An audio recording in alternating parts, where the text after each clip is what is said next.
Halo guys, balik lagi bersama Nyaris Terkenal.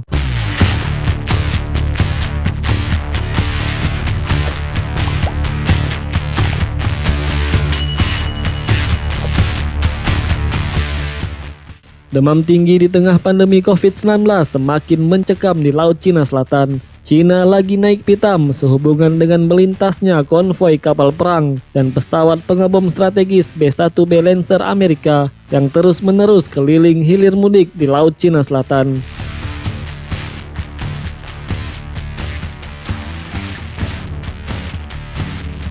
Kalau diurut-urut, kejadian bermula dari Cina juga. Armada Angkatan Laut Cina keliling LCS mulai dari Vietnam, Filipina, dan Malaysia Timur.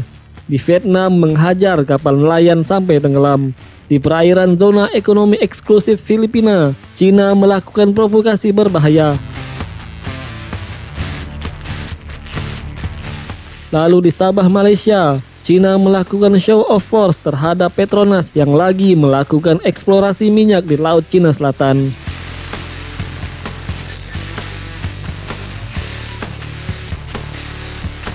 Beberapa hari yang lalu, armada tempur Cina dengan dukungan kapal induk Liaoning, sejumlah destroyer, frigate, dan kapal selam termasuk jet tempur mulai memperlihatkan taringnya di Laut Cina Selatan. Meski kemarahannya ditujukan kepada Amerika Serikat, tapi limbah adrenalinnya tetap tumpah kepada pemilik kapling klaim sejumlah negara ASEAN.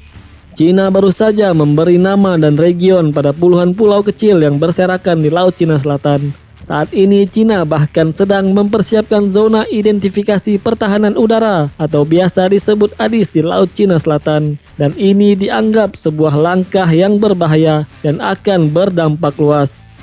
Berkenaan dengan kondisi terkini di Laut Cina Selatan, militer Indonesia mengambil sikap bersiaga penuh. Sementara itu, Menteri Luar Negeri Retno Marsudi bersuara terang menyatakan keprihatinannya akan kondisi Laut Cina Selatan.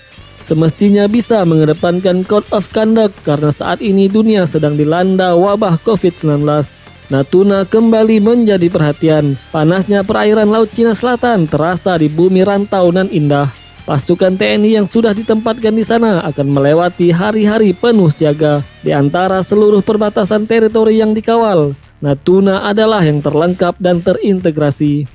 Sudah ada sejumlah kapal Coast Guard, kapal KKP, serta sejumlah KRI yang berpangkalan di sana, termasuk Brigade Tempur Komposit Gardapati di daratan Natuna. Saat ini, teritori Laut Natuna ada dalam kendali Kogab Wilhan I, dengan kekuatan armada 1, 35 KRI, 3 skadron tempur, dan 1 skadron UAV. Ada kekuatan 1 divisi Kostrad, 1 divisi marinir, dan dukungan batalion Kodam di Sumatera dan Kalimantan Barat. Meski tidak masuk Kogab Wilhan I, kekuatan kapal perang KRI Striking Force dari Armada 2 yang berkedudukan di Surabaya diniscayakan membackup kesiagaan ini. Juga 1 skadron jet tempur Sukhoi dan 1 skadron F-16.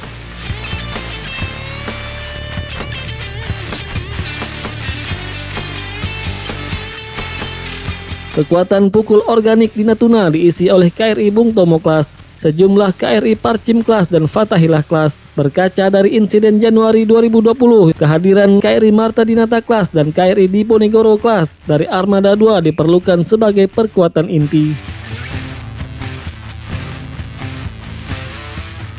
Kemarahan Cina dalam pandangan dunia internasional tidak pantas diperlihatkan, seperti anak kecil yang suka mengganggu dan bikin onar.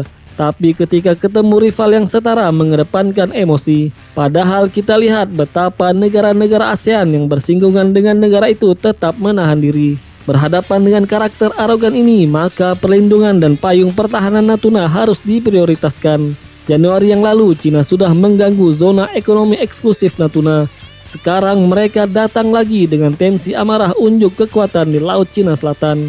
Dan ini adalah yang terbesar. Jadi masih pasif dan low profile-kah negara kita dalam menanggapi hal ini?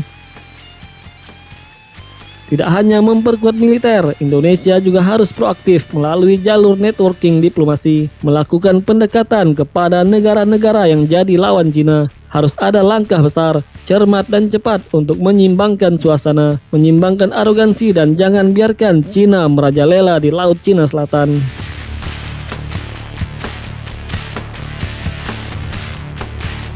Tuduhan Amerika terhadap asal-muasal corona Berjayanya teknologi 5G Huawei, perang dagang, pertumbuhan ekonomi dan militer Cina yang signifikan, serta klaim Cina atas Laut Cina Selatan menjadikan pertarungan memperebutkan hegemoni antara Cina dengan Amerika semakin terang benderang dan vulgar.